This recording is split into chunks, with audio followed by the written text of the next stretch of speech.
All right. Hey, welcome to Touch 'em All, guys. I see Jim. I see Gary. A couple other people hanging out here. Thanks for coming to the weekly Twins Q&A show. Super fun. We're trying out new technology. We're getting better every week. And if you're coming from my Facebook page, thank you. Thank you for coming back. We appreciate having you here. I'm going to jump into your questions. This is basically what this whole episode is going to be about. We are recording a podcast. If you're hearing this on the podcast feed, hi.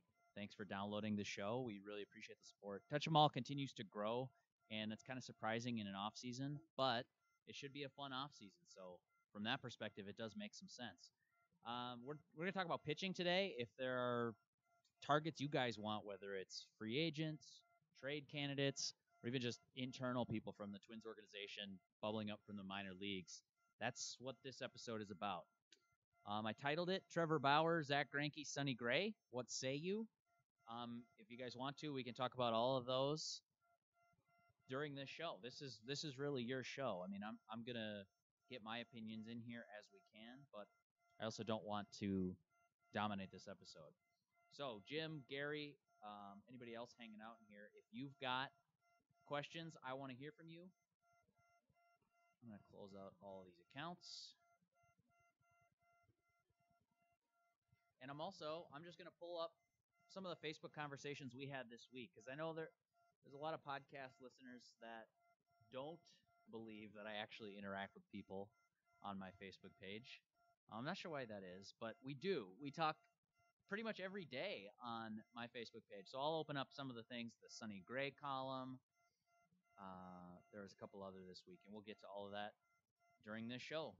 But if you guys have any suggestions for how the Twins go about upgrading their pitchers, I want to hear from you, because I think we all agree that the staff needs to be better than it was last year if the Twins are going to be legitimate World Series contenders 2019.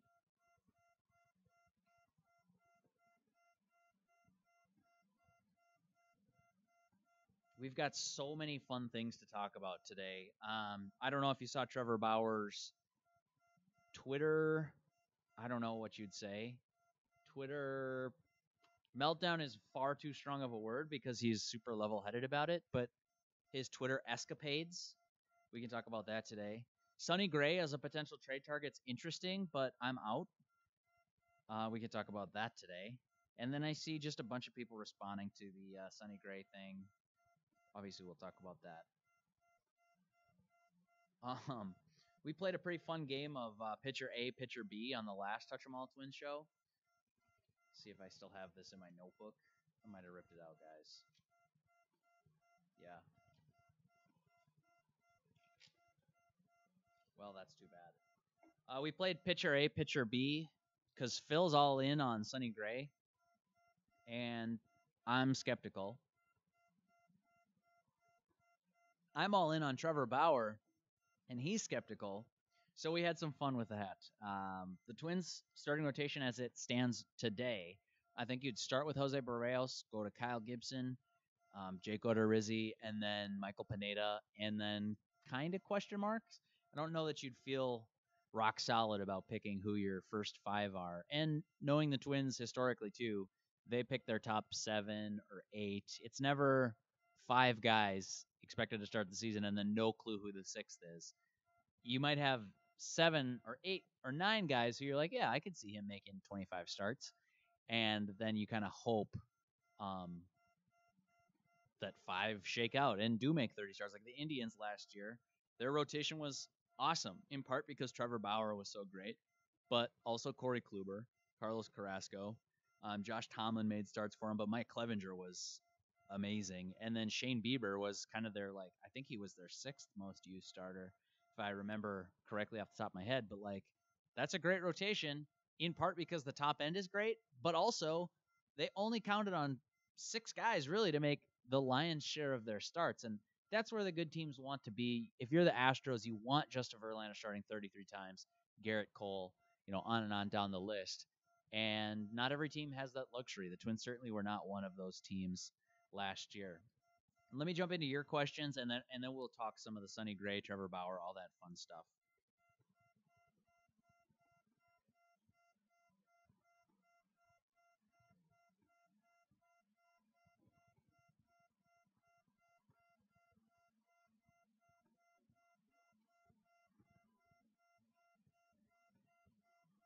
Okay. Yeah, sweet. A lot of people hanging out. This is awesome. Jim says, any big hot stove news and rumors? I got one for you. Yes. You're not going to like it. Zack Greinke.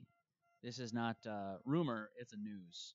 The Athletics reporting that Zack Greinke's 15-team no trade list includes, unfortunately, the Minnesota Twins. Wrote about this afternoon. If the Twins wanted to trade for Zack Greinke, the ace in Arizona, will have a say in the matter. The Twins are one of 15 teams on Greinke's no trade clause, according to a report from the Athletic.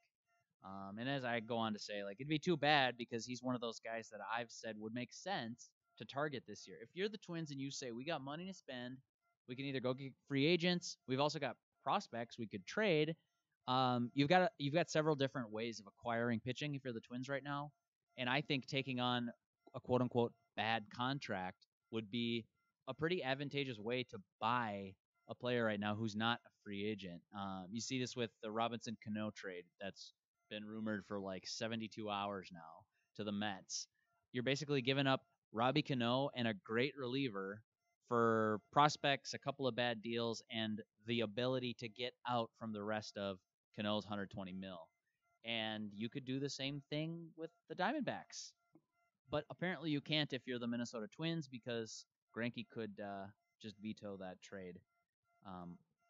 So it's a little too bad, but when you ask news and rumors, that's the latest, Jim, is unfortunately you'd have to get him to sign off on that.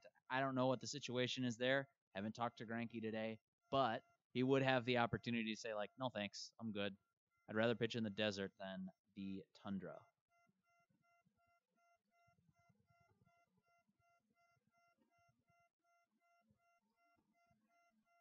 All right, Gary says, let's get Trevor Bauer.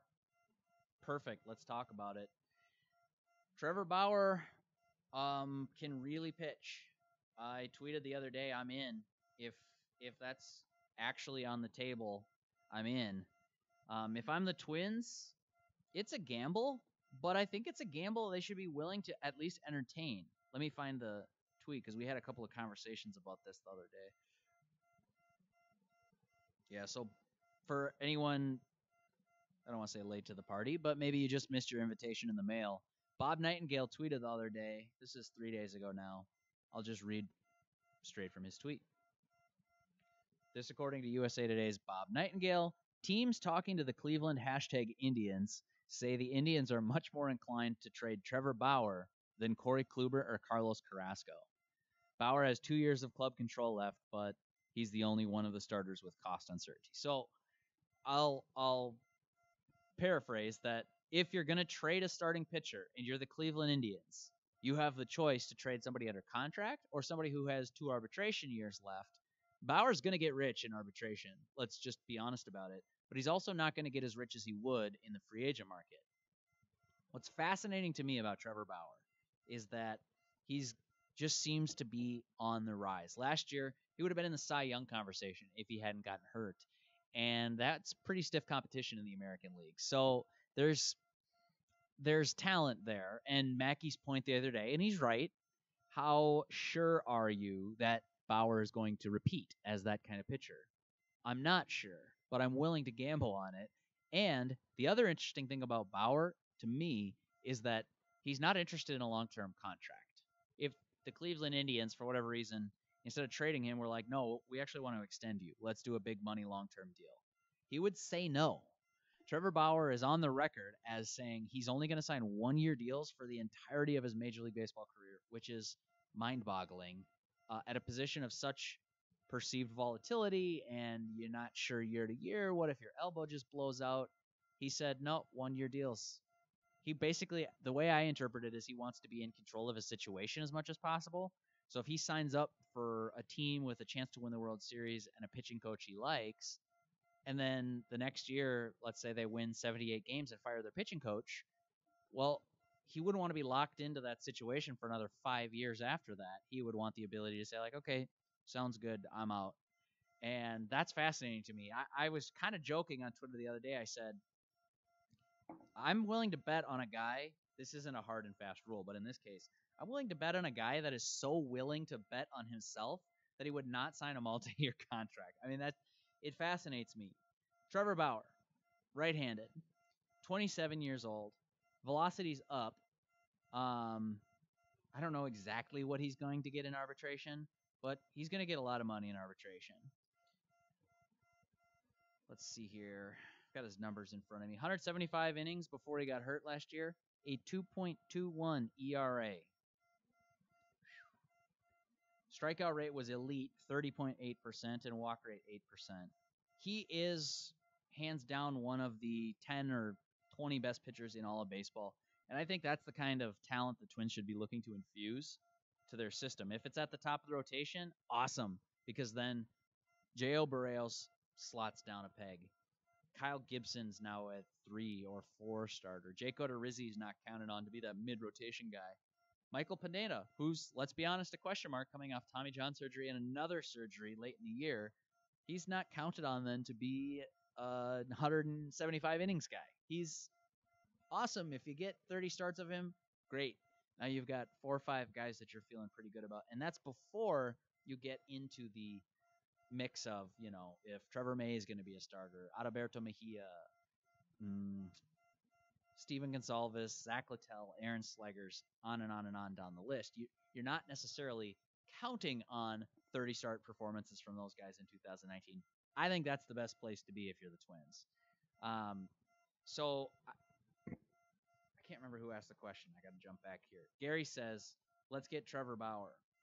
I'm going to pin that comment for now until a better one comes up. But that would be a fascinating push your chips into the middle of the table gamble if you're the Twins, because you're going to have to give up some prospects. You're going to have to give up somebody that you like, obviously. But if you can pay below market value for one of the best pitchers in baseball and he can replicate that, that's pretty interesting. The downside, the risk, if you will, is threefold. 1, he doesn't repeat. 2, you've only got him for 2 years, and if he decides he doesn't like pitching for you, sorry.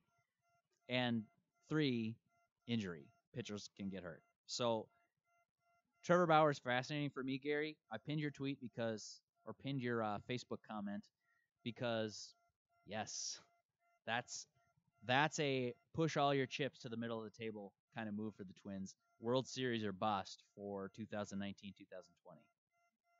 Tony says Paul Goldschmidt. I'm in on Paul Goldschmidt. You just got C.J. Cron. We're going to see some of the non-tendered situations crawl across the wire here. Let's see. We might see that before this video's over, as a matter of fact. Who else?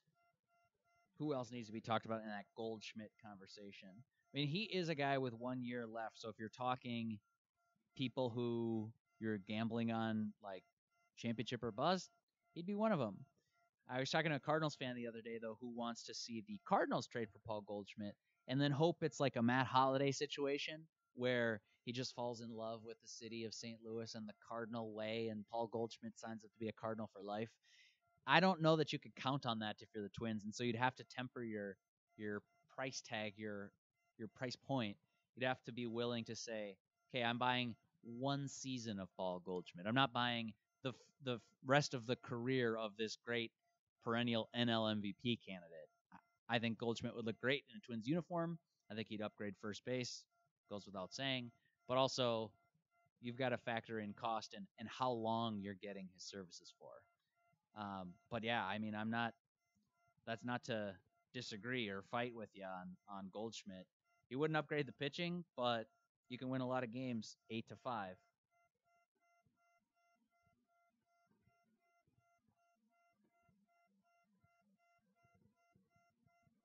All right, Brandon wants to know, when do you expect some major free agent dominoes to start falling? He mentions Harper, Machado, Corbin. Says, it's early, but I'm still impatient. I feel you.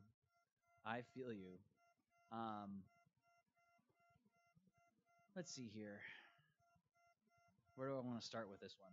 Because there was a report, I'm trying to think who it was. Was it Jason Stark on Friday shared on Twitter that Patrick Corbin's expected to make his decision soon. Oh, this is where I should have started. He says Patrick Corbin decision could be coming soon, and if I'm remembering the attribution right, sorry if I'm not, but they said basically wouldn't be shocked to see Corbin ink a deal before the winter meetings start next week. Not next week. Yeah, next week.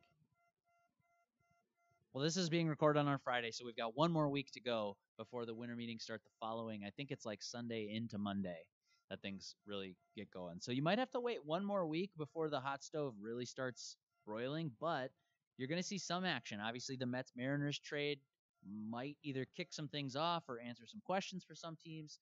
Patrick Corbin possibly could be the first big domino to fall, but I would also look at it and say, like, Harper and Machado are bigger pieces than Patrick Corbin. Here's where I should have started with this.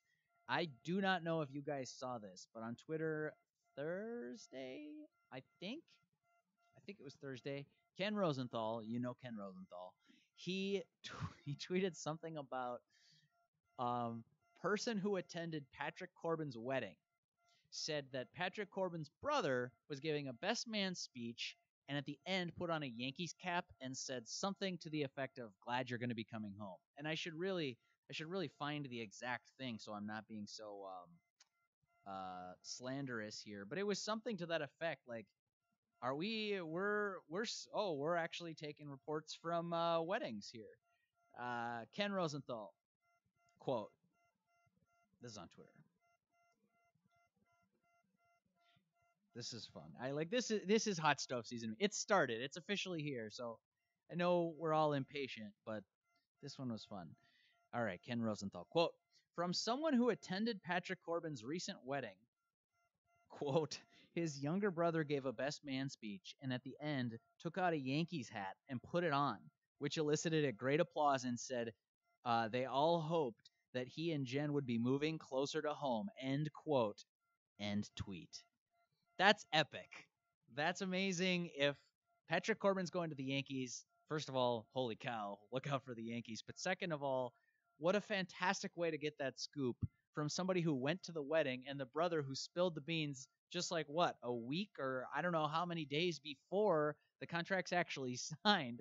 I saw somebody quote tweeted that and said, like, pretty sure this is tampering, but I don't think it is. I mean, I think as near as I could tell, he's a free agent. He's free to choose wherever he wants to go play baseball next.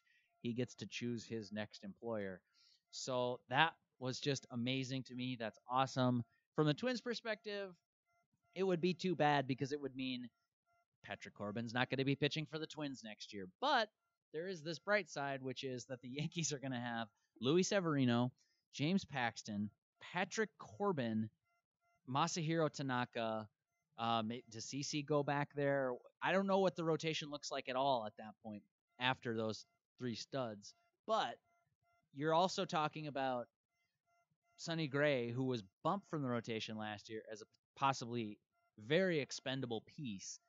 Sonny Gray's in his walk year. He'll be a free agent after this, but, you know, that would be an embarrassment of starting pitching riches for the Yankees, and it's good because, you know, after they won 100 games and then had to watch the Red Sox go win the World Series, I was starting to feel really bad for the Yankees and their inability to put together a 25-man roster that could compete.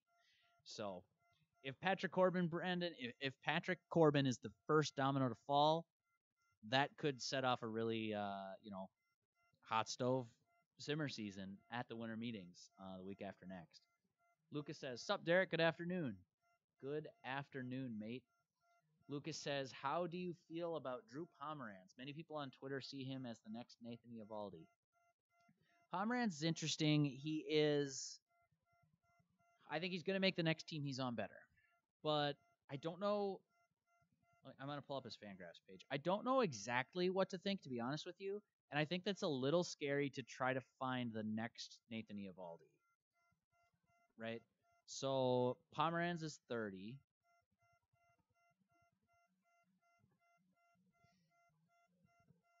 .74 innings with the Red Sox and a 6.08 ERA. But there's a lot of speculation about how he would potentially bounce back. I saw him on BP's top 50 free agents. Top 50. Well, where did MLB Trade Rumors have him?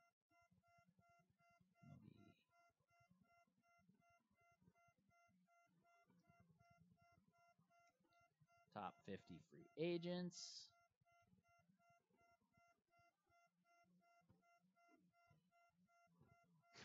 Of their top 50 free agents, MLB Trade Rumors has Drew Pomeranz number 50. So he made the list. He made the list, but he's not very high up on it. Let's see what they said. I'm reading right from MLBTR. Fine year in 2016, made the All-Star team, 3.32 ERA and 30 starts. After the trade, drama developed about exchange of medical info, blah, blah, blah.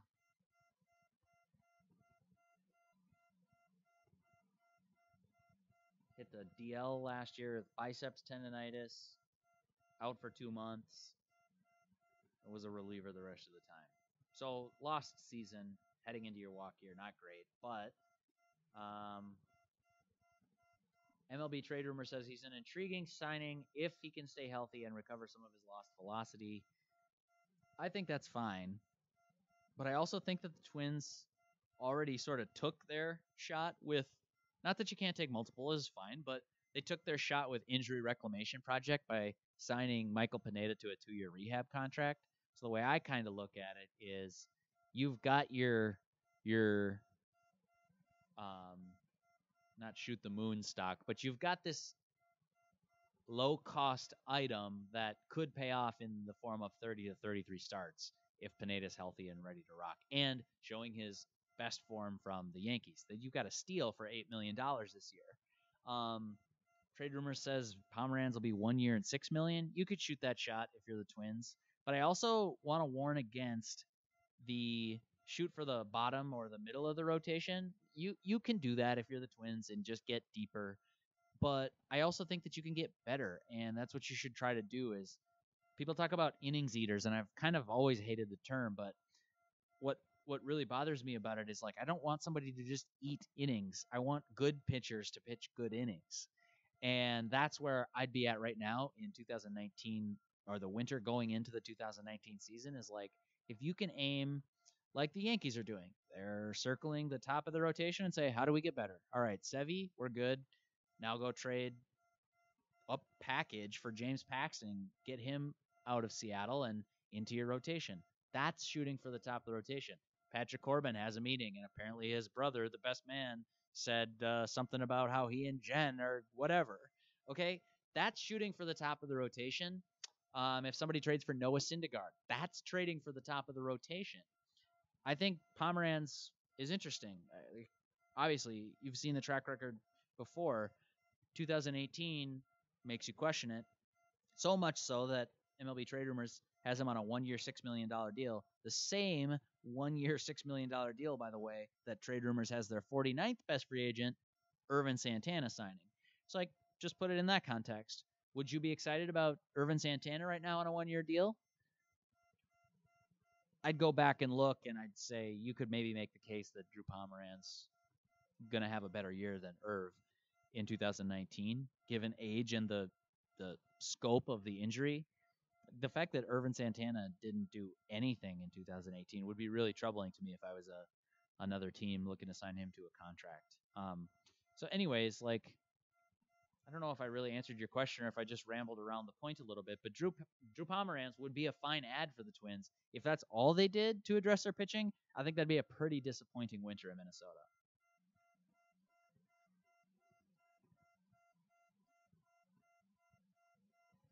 Jana says Corey Kluber.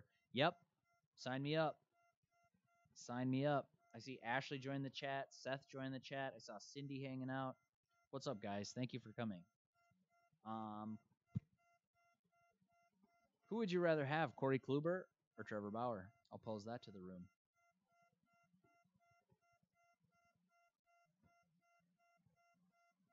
Let's see what's going on Twitter real quick, too.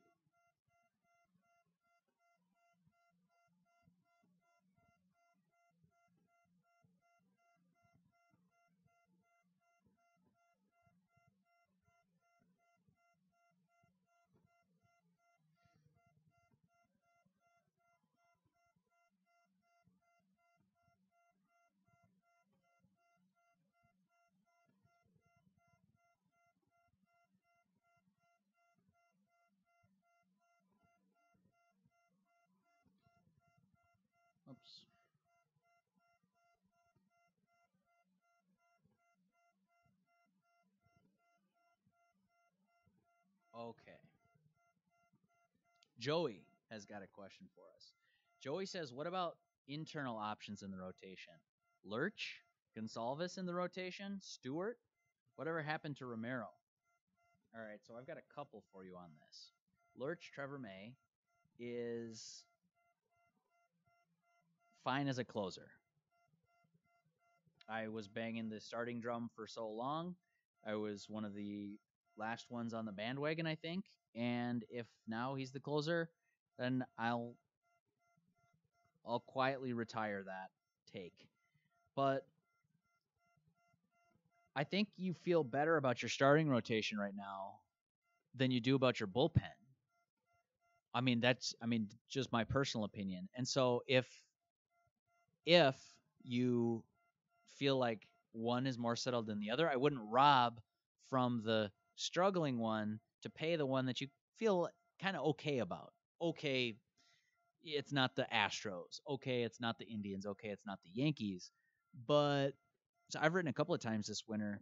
I think if Irvin Santana was healthy in 2018 and put in a normal productive season, even with aging and some regression, he wasn't going to be an ace again in 2018. I think that Twins starting staff is top 5 in the American League. They didn't have Irvin Santana, obviously, and they struggled to replace him, obviously. But it's not to be ignored that they got a solid performance out of Kyle Gibson. They got a solid performance out of Jose Barrios. So I don't know that I would pull May from the bullpen where he's had some success now in 2 separate stints, 2016 and 2018, and say starter because he can. And that goes against what I've said for years and years, but 3 years I'm tired of it now. So if he's a reliever, he's a reliever, that's fine. Same thing for Fernando Romero, by the way. I would move Fernando Romero to the bullpen. I would address that area of weakness with a guy I think could get it done. Swing and miss, dial up the fastball. I think he's aggressive. I think he has got this bulldog mentality. And then I think in the starting rotation, he made 10 starts. First 5 were great. Second 5 were pretty bad, pretty forgettable. So much so that they sent him out. They gave him some instructions on here's how you get back here, kid. And then you didn't see him again. You didn't really hear from him again. The big talk at the shut him down September was Byron Buxton. But I think that says a little bit about how much he fell off our collective radar, Fernando Romero did. And that's not to say he's not talented or that he's not going to be a big leaguer. He is. He's going to get outs in the big leagues for years and years and years. I think in 2019, that's in the bullpen. So Steven Gonsalves, Cole Stewart, yeah, if you got to fill the rotation with that, Gonsalves would be better. Mejia might be better if he can ever put together a full season. Pineda's in that sort of injury question mark mix. But yeah, internal options, Joey. I just see a couple of guys who we've thought of as starting pitchers for years now maybe being productive and contributing members to the bullpen. So you start to like that group a little bit better. You've got Taylor Rogers, if it's Trevor May, Fernando Romero, if Trevor Hildenberger can bounce back, if Addison Reed can bounce back from a season in which he had some injury issues, you start to like your bullpen a little bit more too. And you could still stand to upgrade that. I don't know that you'd give Craig Kimbrell 6 years on the free agent market like he reportedly wants, but you could still address the bullpen in free agency somehow.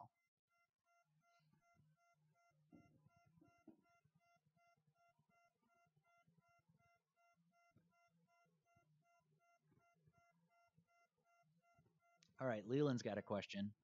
Leland says, I have no fun questions today, so I'll just ask a legit one. Oh, Leland, I forgot. I still didn't come up with my favorite non-sports Twitter follows for you. I will do that. I'll come up with a list. I don't have it off the top of my head, but seeing your question here sparks my memory. Doy, I should have thought about that after last week's video. So here's the legit question from Leland. I've read a lot about signing an outfielder and moving Max Kepler to first. Seeing as outfield defense is Max's best skill at the moment, wouldn't that decision hurt the team on both sides of the ball? So I'm not convinced that Max Kepler will be a better hitter in 2019 than CJ Cron.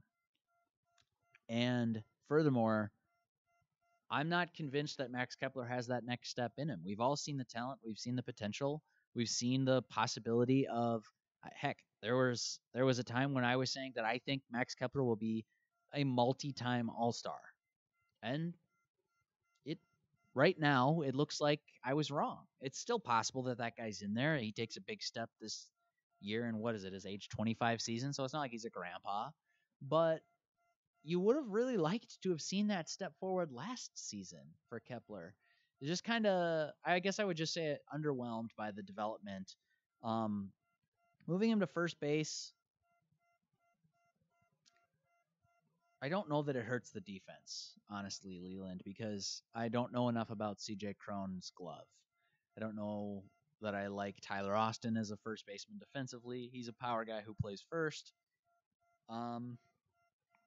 Mitch Garver could potentially play some first base too. So I'm just not convinced that Kepler's bat is better than the other options at first base. And then you're right, defensively is probably more his strength right now. I think if you're moving Max Kepler to first base, it's either because you sign a guy like Michael Brantley or Jake Cave is taking over as the starting right fielder, or it's just a really bad sign for Max Kepler. Like if Max Kepler is not holding down the fort for 600 plate appearances in right field in 2019 for the Twins, it either means injury or other bad news for Max. Now, having said all of this, would you be surprised at all if 2019 was like a fantastic breakout season for him? No, I wouldn't. Maybe he'll hit 28 home runs this year and draw walks and crush lefties and be a great fielder. Like, then there's a ton of value in that, and you'd be happy that you didn't give up on Max Kepler when I said I was ready to say, well, we won't see that step forward ever. So, yeah, I mean, if he moves to first base, I think it would be a downgrade offensively for the Twins, and it would also be a really bad sign personally for Max Kepler. Outfield coach too, by the way, guys. Moving on, Jeff Pickler was the one who was primarily responsible for working with guys like Eddie Rosario, Byron Buxton, Max Kepler, Jake Cave, Robbie Grossman, defensively in the outfield, and now he's gone. He has been announced to David Bell's staff in Cincinnati. He'll be in the dugout for the Reds. So the Twins lost what I consider a valuable resource. I'm not sure how that affects Kepler or Buxton or Rosario or Jake Cave, but it's worth noting as the guy who's worked with outfielders primarily over the past 2 years is now moving on to a different job. I just got an email that says free pancakes. If it's an all-staff email, do I have to respond? We'll leave that. All right, Twins Take says Patrick Corbin, exclamation mark. Go get him, exclamation marks. Odds they can get him, question mark. Low, but who cares about odds, question mark. All right, love it. Answered your own questions. Odds are non-zero, but if you have a meeting with the Yankees and your best man brother is wearing a Yankees cap at the end of his best man speech at your freaking wedding, I would say that's probably a bad sign for the Twins.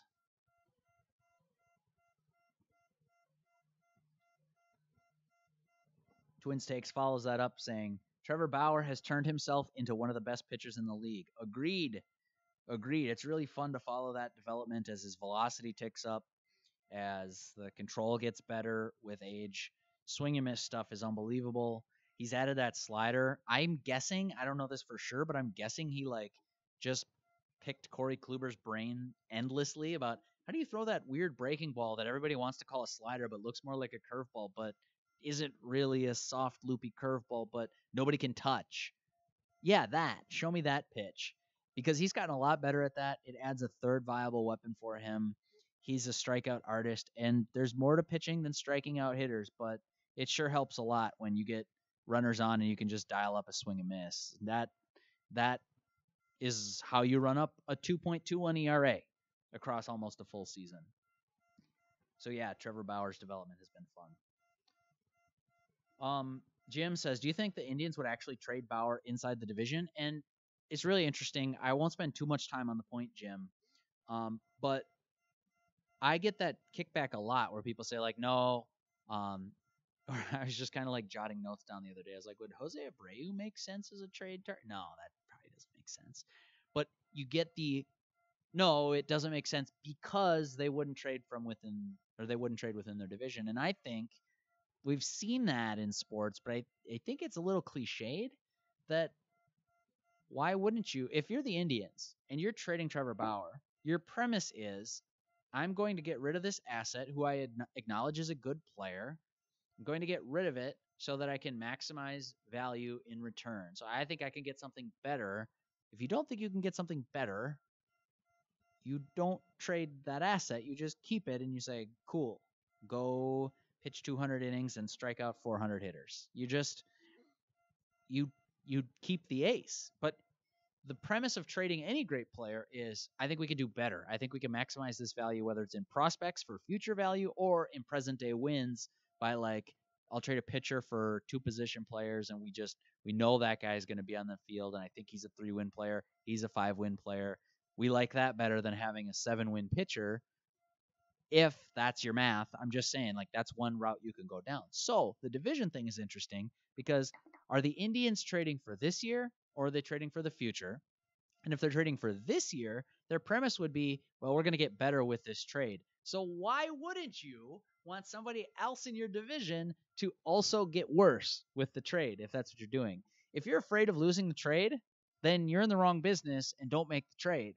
But if you think you can win the trade, I'd rather rip off somebody that I get to play X number of times in a season than just rely on, well, I'll take the best value, but not from these 4 teams.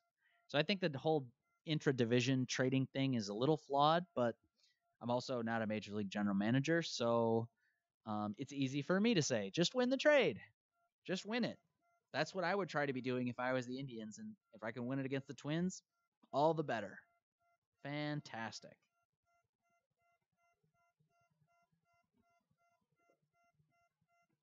Mitchell says, hasn't Corbin had 2 TJ surgeries already? I'm a little hesitant to give him big money for multiple years. And then he continues to say, the guy I continue to find myself hoping we get is Zack Greinke. Yes, the contract is big, but he's still an ace, and we wouldn't have to give up much to get him compared to Bauer or Syndergaard, etc.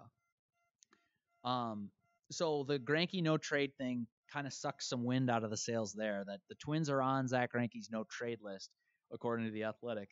There are 15 teams on there, and the Twins happen to be one of them, apparently. I guess that doesn't mean that a deal would be dead in the water, but it definitely makes it a higher hurdle. Probably more like a high jump, I would guess, to clear. As for Patrick Corbin, I actually don't know. I'm going to look that up right now for you, though.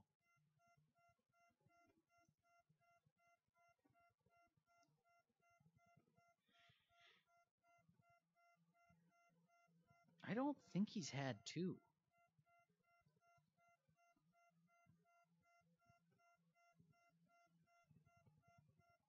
Patrick Corbin, Fangraphs. This might all be for naught, because don't forget, Ken Rosenthal said his brother wore a Yankees cap in his best man speech at the wedding. I love that story. That's fantastic. Take out the minor leagues here. Yeah, I don't know if Corbin had 2. He missed the whole 2014 season in the big leagues, but he was back for 85 innings in 15, 155 innings in 16, 189 innings in 17, and then he emerged as an ace in 18 with exactly 200 innings on the nose. So if he had multiple Tommy Johns, it would have been well before. But you're right, Zack Greinke would be fascinating. That would be an awesome ad. You got to make the money work, obviously. That's a big part of it. And you apparently also have to get him to sign off on a trade. So other than that, he should be pretty easy to acquire. Oh, boy. David wants to know what prospects would it take to get Syndergaard. I'm shocked the Mets want to trade Syndergaard. That doesn't make any sense to me. So I don't know. I don't know what it would take. Good ones. You would have to give up 2 prospects that you don't want to give up. and then some. I mean, that's just where it starts.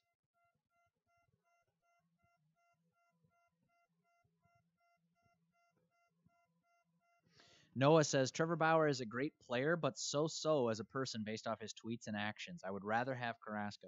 You know what? Carrasco's a good pitcher too, and I think that's stemming from some of the Trevor Bauer challenging Alex Bregman on Twitter, and he's really chirping him. And a lot of people would perceive that he's kind of being a jerk about it. And then he says, somebody said something about like you're not Corey Kluber, like you could talk a big game when you're better than Corey Kluber. And Trevor Bauer responded on Twitter, a public forum. He's saying I had a better year than Kluber last year, and that's fine because he's right. He did, and sometimes we run from truth in sports. And there's this great Dan Lebitard segment on that one time about like we vilify people who tell the truth sometimes, not all the time, but sometimes.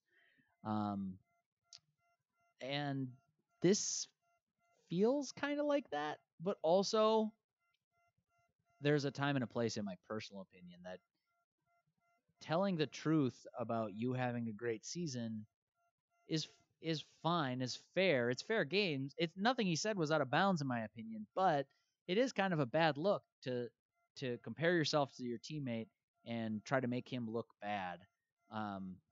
Look, you don't have to be a great teammate to be a great player, though. So there is a certain amount of it that says, like, well, maybe you deal with a bad teammate if he's a great pitcher. And in this case, Trevor Bauer very well might be a bad teammate. I don't know. I've never been his teammate. I haven't even asked his teammates about what he's like as a teammate. But it looks from the outside looking in like he could be. And then you have to weigh, does that matter? Versus the fact that I'm going to get to pay like a guy who could win the Cy Young next year. I might get to pay him like $10 or $12 million. That's a pretty great place to start if you're building a team. So if you think you can handle it in the clubhouse, then you add great players. It's as simple as that to me. But if you're going to add Carlos Carrasco, I'm not going to stop you. Lucas says Twins are loaded with number 4 and number 5 starters. I agree. I think that's, I wouldn't say it's a problem. Problem might be too strong of a word, but it is. It's only something you can hang your hat on so much. Like if your claim to fame is that our 12th guy would be fine to make 15 starts in the big leagues, that doesn't mean you have a great pitching staff. And I think that there's this feeling around Target Field like that's the case. Like if Zach Littell is forced into action by July because you've got 4 Tommy Johns in the rotation ahead of him, you might thump your chest and say, well, good thing we had Zach Littell ready to go. And I might counter and say, fine, what are your odds of marching through October with that, what's left of your staff? So there's part of it that's like, you just have to keep your good players healthy. And the other part of it is like, you need really good players. It's super obvious. If you're listening on the podcast, you're probably rolling your eyes and thinking, what did he just say? Keep your good players healthy and have good players? Yeah, got it. But what I mean is that if you're the Yankees, let's take the Yankees. Okay, if your rotation is Severino, Paxton, Corbin, Tanaka, fill in the blanks, you're feeling pretty good about that. One of those guys go down, you're okay. If you're the Twins and you've got Barrios, Gibson, Odorizzi, Pineda, move on down that list. Barrios gets hurt, you're cooked. So it sounds so intuitive, but I do think that the best way to improve the rotation is not through depth of the rotation. While that's great that they have a lot of 4 and 5 starters, and if Adalberto Mejia doesn't pitch an inning in 2019, this team will be fine. But if your only calling card is a lot of 4 and 5 starters, I think that's a bad place to be. Could be worse. It could be the Orioles. Jim says, how far out do you feel Kirilloff is to making his debut in the bigs? And it's hard to say. I haven't seen Kirilloff play in person. So, but based on his numbers, I mean, what, you start this year in the Southern League, Double-A Pensacola, and Seth, correct me if I'm wrong on this. I saw Seth on the chat earlier. Maybe he starts in Double-A or maybe he starts in High A, and you just ask him to put up numbers. But I told Phil this on it was a couple podcasts ago. 2019 is not the year you're going to see Royce Lewis and Alex Kirilloff. maybe Brent Rooker. But you're telling your young, low-level prospects, Bruce Graterol's on the same list. You say, we're super stoked to have you in the big leagues eventually. Go make the cover of Baseball America in 2019. Be one of the best prospects in all of baseball. And if those two as teammates are two of the best prospects, all the better. They're the next wave of talent, but I don't think that wave gets here 2019, Jim. So the earliest, if I had to guess, just without reviewing the numbers and looking at fit and need and stuff, I would say Kirilloff as a bat advanced beyond his years, who missed a year, 2020 in September. I don't know. Oh, obviously, it all depends on how this year goes too. All right, Noah says once either Larnach, Kirilloff, or even Rooker. I think he's saying once they get there, I'd trade Kepler for a starter. Once presumably Odorizzi leaves in free agency, but I could see Rooker in right field. He says, well, that's fair. Yeah, I mean, I'm not as opposed to trading Kepler right now as I was a year ago at this time. And if he was involved in the Chris Archer trade talks, it sounds like the Twins front office also wouldn't be opposed to trading Max Kepler. You don't like trading guys when their perceived value is dropped, but also that's not how economics works. You don't get to buy all the stocks when they're at their bottom and sell them at their peak. Justin says, just joining. What did I miss? Check out the podcast, Justin, or you can rewatch this on 1500 ESPN's YouTube page or my Facebook page, which you're commenting on my Facebook page. So I don't need to tell you that it's Derek Wetmore, MLB, but that was just a little cheap plug for everybody on the Touch 'Em All podcast. Justin says, let's grab Scope if he's non-tendered. Yeah, if Milwaukee moves on from Jonathan Scope, maybe. That could be your second base answer. Mike says, where are we up the middle at shortstop and second base? Segura, DJ? Well, if the Mariners are going to trade everybody, Segura could make sense. It'd take you something to get him. DJ LeMahieu, free agent, obviously. Fine, good hitter.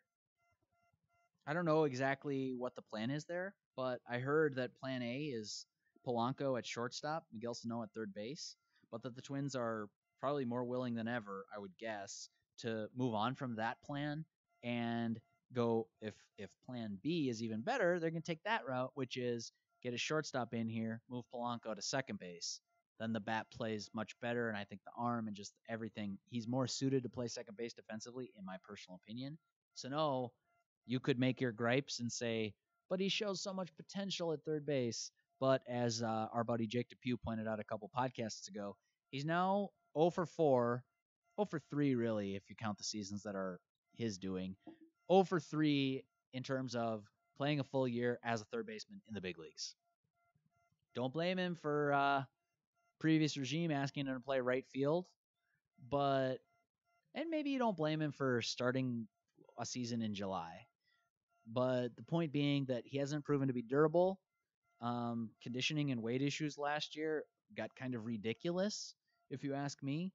And I think that if you found a great third baseman, like if Josh Donaldson hadn't signed with the Braves and you brought him in on a one-year deal, just replace the Joe Mauer money and bring in Josh Donaldson, moving Sano to first base would make all kinds of sense.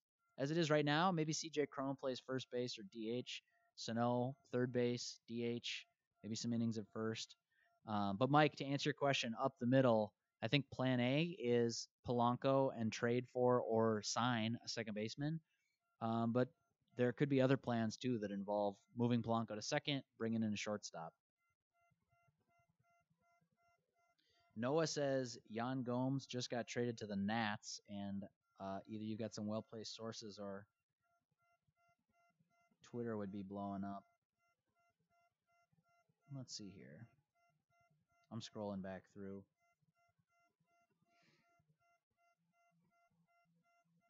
Well, the White Sox non-tendered Avisail Garcia, apparently.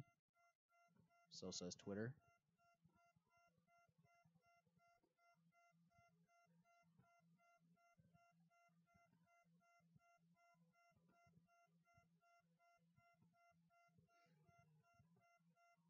I'm looking for the trade you're talking about. Well, the Reds non-tendered Billy Hamilton earlier today, too. I don't know if you guys saw that. Billy Hamilton is what I consider kind of a worst-case scenario for Byron Buxton. So, there's that. Yeah, I'm not seeing this Nats thing, to be honest with you.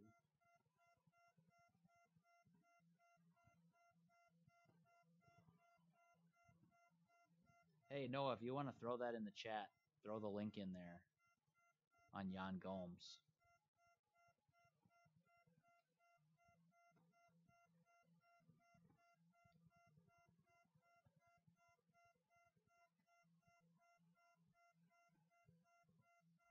Yeah, I mean, I see one site with it, but I've never heard of it. Not that it couldn't be credible.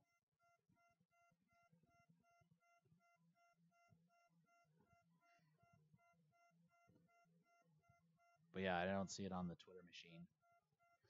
All right, let's fire through a couple more of these.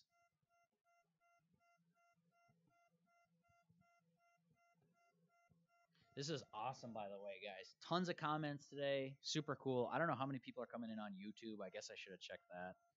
If there's a bunch, I feel bad for missing them. But on my Facebook page, again, sorry, podcast listeners, Touch 'em All is the podcast feed. The Facebook page is Derek Wetmore MLB. Tons of people. This is so cool. Having so many questions, tons of stuff to be able to go through. It gives me more to talk about, so it makes it easier. For me, selfishly, if we're being honest, but also it means I don't have to rely on my takes that have been worn out through the week. I can just answer questions and what's on your guys' mind right now in the moment. So it's super fun. So thank you to everyone who came out and joined the video, and a special thank you to people who dropped questions in and gave us something to talk about. More next week, I'm sure. Let's rapid fire through some of these, though, because I know we got to get out of here soon, and you guys have probably been, if you sent in a question 20 minutes ago, you've probably been mad that I talked about up the middle plans and prospects for the last 20 minutes. We should get the non-tender candidates at some point here, too, before we get out of here. We'll see.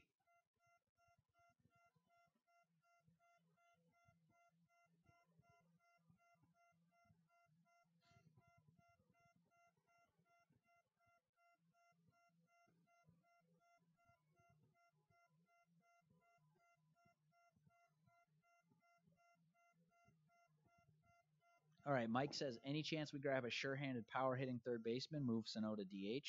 I think plan A for the Twins, Mike, based on what I've heard, is Sano, third base. Try to make it work there. Give it another shot. We know he can make the charge play. We know he can make the barehanded play. We know he can make backhanded arm plays at the foul line, which is something a lot of guys can't do. He's just got that rocket for an arm, and if you move him to DH, you lose that. Flip side, maybe more likelihood you keep him healthy for a full season. Reduce the load and the stress on his body. I could see that. Trying to think, though. In my head, I have not been putting like a ton of emphasis on third base for the Twins. I think it's pitching, specifically bullpen and top of the rotation, which we talked about earlier. I think you want a shortstop. And I had been saying first base. Now, if CJ Cron's your guy there, then that's fine. But if you're going to non-tender Robbie Grossman, which I guess there's a non-zero chance, if you're going to do that, you're also going to need more bats. So something to consider. That move Sonoda DH, you're that's fine, and you hope the bat comes through, but you're also creating another problem for yourself. So, anyways, I haven't spent a ton of time thinking about how can I move Sano off of third base because I've heard the Twins' plan is to keep him at third base until that plan changes.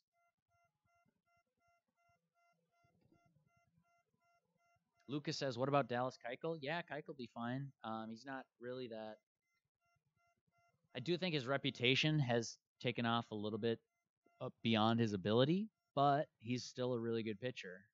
If I was betting on who has a better 2019, let's go 3 pitchers. Better 2019: Dallas Keuchel, Patrick Corbin, or Trevor Bauer. I would pick Keuchel third in that list. So, but he's good. He make your rotation better. If that's who you get, that's fine. Seth, who joined the chat, I asked him about Alex Kirilloff earlier, and Seth, who knows the minor leagues astoundingly well, if you're not following him on Twitter, I'm not sure why, says that Kirilloff should start in Double-A. He's talking about for 2019. He just dominated Fort Myers, and I wouldn't put it past Kirilloff to get to the big leagues in 2019. Well, July or August is possible, but a lot depends on Kepler, to be honest. Okay, that's fair. So if Kepler has a good year, he's probably blocked. If Kepler gets traded and they don't fill somebody else in there and Jake Cave struggles, then what? Maybe you see him as a corner bat? Interesting. Jesse says Max Scherzer has $150 million in salary and bonus the next 3 years. Any chance that makes him available for a trade? I haven't heard anything. I don't know. You'd think you'd be seeing a lot of rumors if Max Scherzer was on the block, but Robbie Cano just moved a lot of money.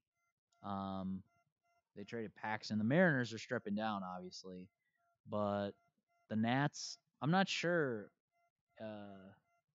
Do the Nats, if they miss on bringing Bryce Harper back, which I think a lot of people are expecting him to leave, do you go into rebuild mode, trade Max Scherzer? I don't know. I should just say, Jesse, my sense is that wouldn't happen, but I haven't given it any thought until you just asked me the question. So maybe I'm way off and podcast listeners are pulling their hair out saying that would make great sense, Derek, you moron. Probably they wouldn't be that mean.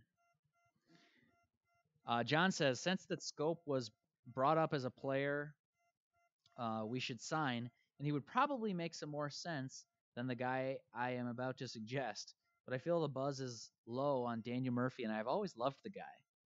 Just not sure why he hasn't been brought up. I assume it's because of his defense. Well, Daniel Murphy's got the bat, right? And I think he can play some second base. I think he can play some first base. But yeah, that's just not a real premium glove for that reason. That's why you'd be looking at some possible first base on some teams. I'm not saying it makes a ton of sense for the Twins, but Daniel Murphy as a guy who can fill a couple positions and hit, you could do worse than that. Tony says, is Dozier coming back? I would put the odds on no. John says, let me follow up my comment by saying I really like DJ. LeMahieu's a popular guy on this chat. I like it.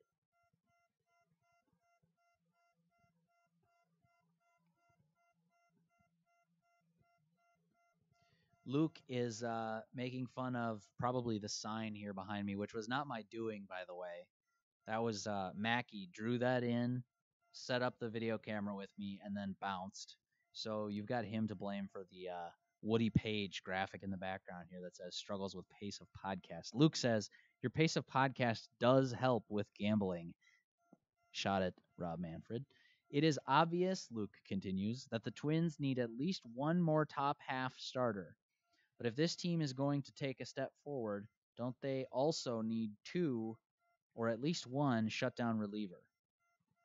Yes, I think they do, to answer the first part of your question, Luke.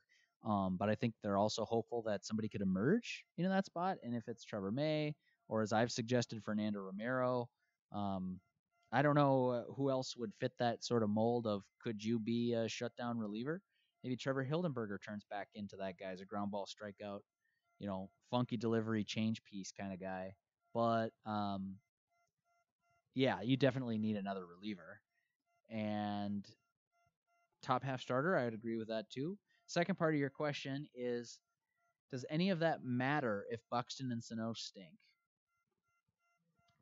And what do you make of the rumors that the front office is not planning on spending this offseason?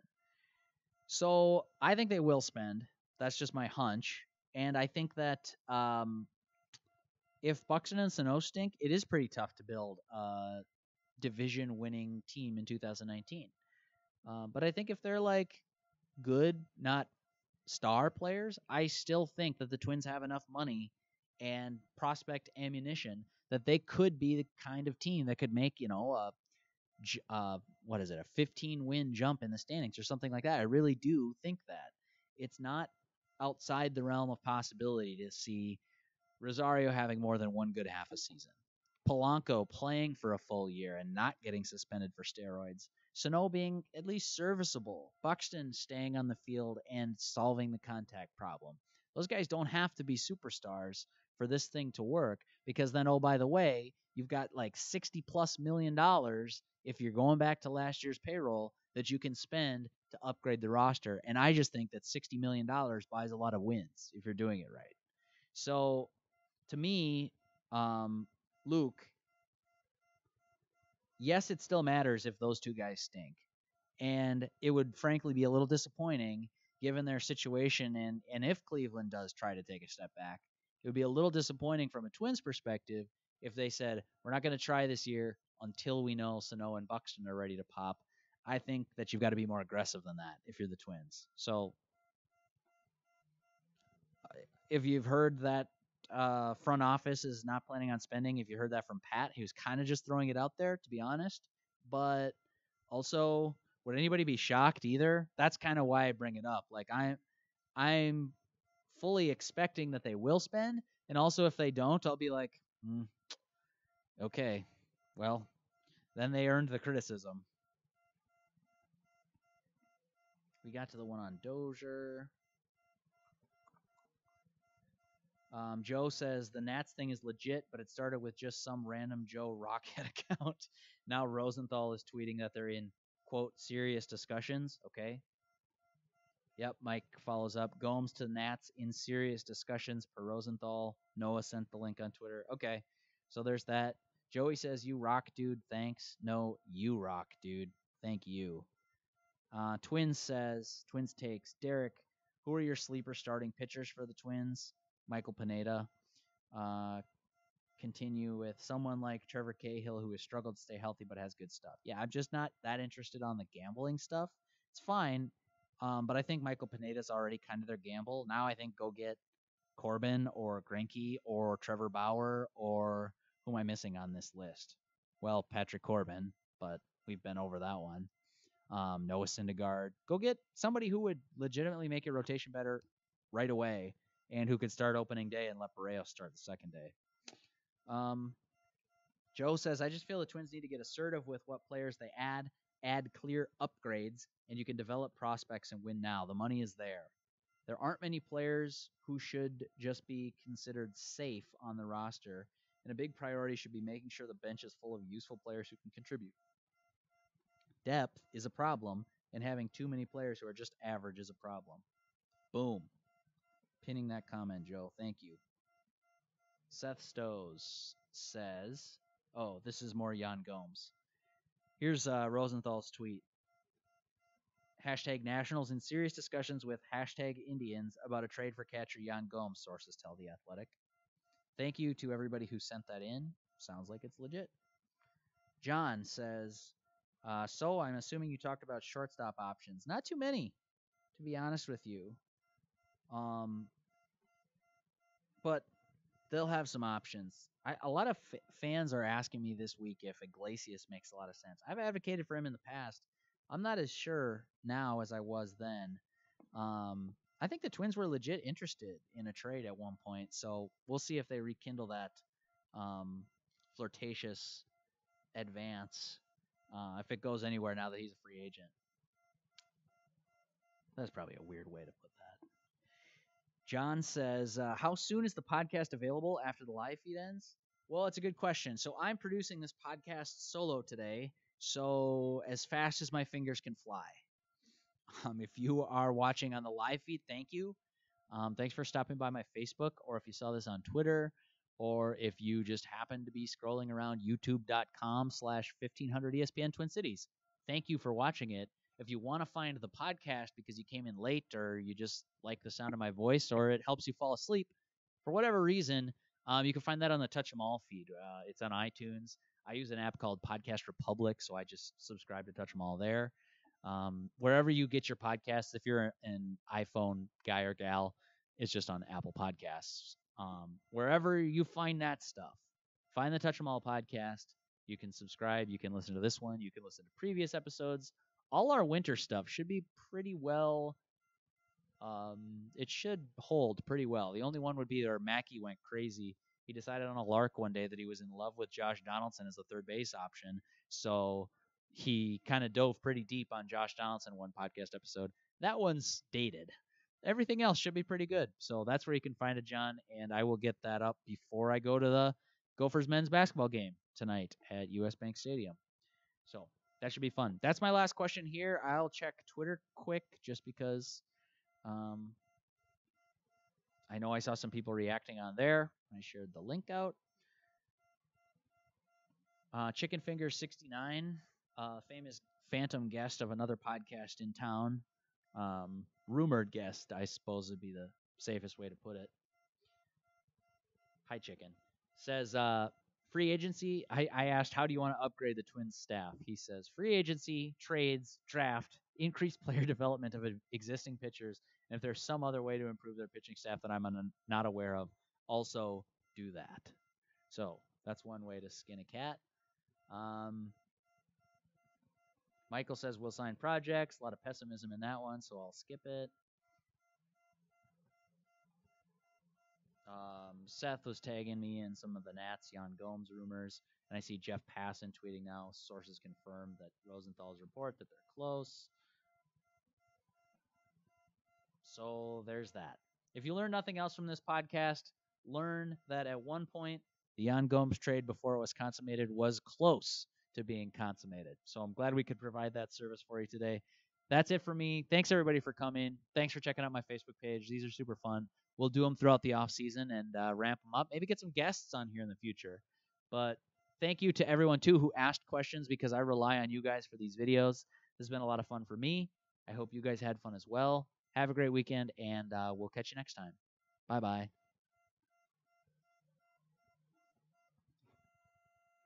All right.